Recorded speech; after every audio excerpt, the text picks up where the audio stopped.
বেশি থেকে বেশি আল্লাহর এই কিতাবটা তেলাওয়াত করেন, মনটা নরম হবে ইনশাআল্লাহ।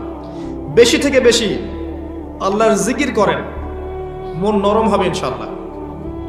একটু কম খান, হুজুরদের খাওয়া দেখলে তো মাথা খারাপ। একটু কম খান, একটু কম ঘুমান, কম স্ত্রী সহবাস করেন। আমরা জানি হয়তো অনেক, নিজেদের কথাই বলছি, আমরা হয়তো জানি অনেক, বাট আমল করার ক্ষেত্রে আমরা নাই। আসলে ভিতরে যে কি পরিমাণ আমাদের দুনিয়া প্রেম, স্বার্থ, লোভ, হিংসা, অহংকার ঢুকে গেছে, এগুলো আপনি কল্পনা করতে পারবেন না।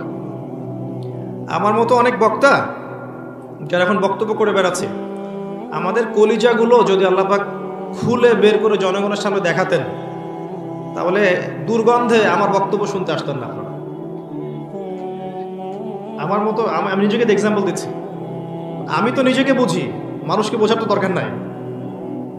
আমাদের কলিজাগুলো যদি আল্লাহ পাক খুলে জনগণকে দেখাতেন, এই দেখো তার আত্মার মধ্যে এগুলো আছে, দুর্গন্ধে আপনি আমার লেকচার শুনতে আসতেন না।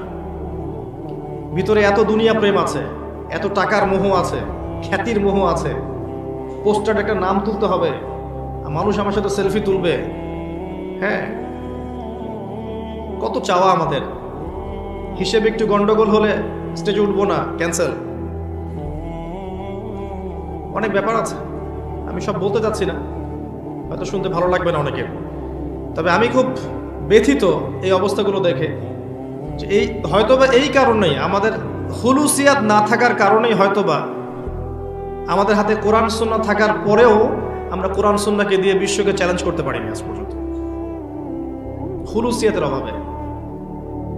আবার সবসময় জনগণও যে সুবিধার তা নয়, অনেক সময় দেখা যায় জনগণও মাশাআল্লাহ একটা মাহফিল অ্যারেঞ্জ করছেন কোনো কিছুর উদ্যোগে, হিউজ অ্যামাউন্ট অফ টাকা কালেকশন করেছে, বড় একজন বক্তাকে ডাক দিল, ডাক দিয়ে বক্তাকে সামান্য কিছু গাড়ি ভাড়া দিয়ে বিদায় করে বাকি টাকা আত্মসাৎ করে শেষ করে ফেলে, এমনও ঘটনা আছে। আবার দেখা যাচ্ছে একজন বক্তা আরেকজনকে ঠিক করবে, মানে আমি এগুলো জানতাম না, বুঝতাম না, এখন বুঝতে শিখছি। একজন বক্তা আরেকজনকে ঠিক করবে, প্রথম বক্তা জানে না যে দ্বিতীয় বক্তাটাকে ঠিক করেছে, দ্বিতীয় বক্তা কমিটির কাছ থেকে নিয়েছে 50 আর প্রথম বক্তাকে বুঝিয়ে দিয়েছে 30, বাকি 20 তার পকেটে। আপনারা জানেন না যে কি হচ্ছে আসলে। ইসলাম নিয়ে আমরা যা করছি, এটা হয়তো আল্লাহ পাকের গজব যে কোরআন সুন্নাহ হাতে আছে, আমরা তারপরেও শোষিত, আমরা শাসকের আসলে নই, আমরা কোরআন সুন্নাহ থাকার পরেও দাসত্বের মধ্যে আছে। আল্লাহর গজব এটা আমি মনে করি। খুলুসিয়াত নিয়ে আসেন, আল্লাহর জন্যে কাজ করেন, আল্লাহর জন্যে মানুষকে বলেন, আল্লাহর জন্যে আল্লাহর পথে সময় দেন, সৎ কাজের আদেশ করেন, অসৎ কাজে নিষেধ করেন। এবং আল্লাহ যখন কবুল করবেন কাউকে, আল্লাহ পাক তার জন্যে মানুষের অন্তরে ভালোবাসা সৃষ্টি করে দেবেন ইনশাআল্লাহ।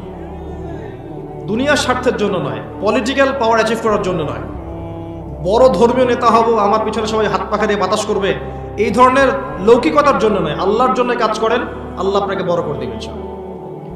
সমালোচকরা, বিরোধিতাকারীরা, বিতর্কিত করতে যাবে যারা, এরা ধুলোয় উড়ে যাবে ইনশাআল্লাহ। আমাদের সংশোধনের দরকার, অন্যর দিকে আঙ্গুল তোলার সময় না এখন। আগে নিজের ঘরগুলো পরিষ্কার করেন, সঠিক সিলেবাসে পড়াশোনা করেন, জানা অনুযায়ী আমল করেন, আল্লাহর ওয়াস্তে তাসকিয়া, আত্মশুদ্ধি অর্জন করেন, মনের মধ্যে হিংসা, ঘৃণা, গীবত, তহমত, সমালোচনা, অহংকারের সংস্কৃতি বাদ দিয়ে দেন, মনটাকে পবিত্র করেন। কদ আফলাহা মান যাক্কাহা ওয়া কদ খাবা মান দাসাহা। কি করলে মন পবিত্র হবে? পরকালের ফিকির করেন, কবরের ফিকির করেন, আল্লাহ পাকের সামনে দাঁড়াতে হবে, এই চিন্তায় দিন রাত পার করেন, মন পবিত্র হবে, নরম হবে ইনশাআল্লাহ। বেশি থেকে বেশি আল্লাহর এই কিতাবটা তেলাওয়াত করেন, মনটা নরম হবে ইনশাআল্লাহ। বেশি থেকে বেশি আল্লাহর জিকির করেন, মন নরম হবে ইনশাআল্লাহ। একটু কম খান, হুজুরদের খাওয়া দেখলে তো মাথা খারাপ। একটু কম খান, একটু কম ঘুমান, কম স্ত্রী সহবাস করেন, মানুষের সাথে কম কথা বলেন, শান্ত থাকার অভ্যাস করেন, দেখবেন আল্লাহর পক্ষ থেকে কলবের মধ্যে নূর আসবে ইনশাআল্লাহ। ইবনুল কাইয়্যিম রাহিমাহুল্লাহ বলেছেন, কিছু কিছু কাজ আছে হালাল, তারপরেও এই কাজগুলোর অতিরিক্ততা মনের মধ্যে নূর নষ্ট করে দেয়। যদি আপনি খুব বেশি কথা বলতে থাকেন, মনের নূর নষ্ট হয়ে যাবে। খেয়াল করে দেখবেন, খুব বেশি আপনি মানুষের সাথে মেলামেশা করেন, মনটা শক্ত হয়ে যাবে। খুব বেশি স্ত্রী সহবাস করেন, মনটা শক্ত হয়ে যাবে। খুব বেশি আপনি খাওয়া দাওয়া করেন, খুব বেশি ঘুমান, মন নষ্ট হয়ে যাবে। একটু কম খান, একটু কম ঘুমান, একটু কম কথা বলেন, মানুষের সাথে কম মিশেন। উম্মার জন্য, দেশের জন্য, এই আমাদের জাতির জন্য কল্যাণকর হবে এমন কিছু চিন্তা করতে শিখেন। আর চিন্তা করতে হলে আপনাকে ফারেক হতে হবে। এই স্মার্টফোন, ইউটিউব, ফেসবুকে ব্যস্ত হয়ে থাকলে চিন্তা করার সময় কোথায় আমাদের এখন?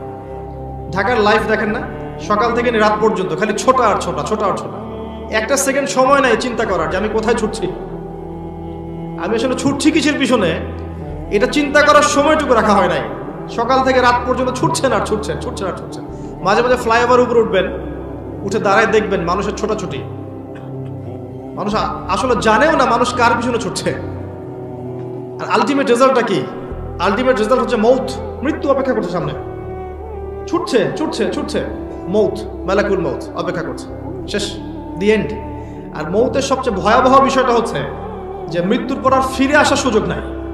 এটা সবচেয়ে ভয়ঙ্কর বিষয়। তো আত্মশুদ্ধির ব্যাপারটা বলছিলাম, এই কাজগুলো করলে আত্মশুদ্ধি অর্জন হবে ইনশাআল্লাহ। আল্লাহর নূর তখন কলবের মধ্যে নাজিল হবে, তখন ইনশাআল্লাহ আপনি আল্লাহর চোখ দিয়ে দেখবেন, আল্লাহর কান দিয়ে শুনবেন ইনশাআল্লাহ।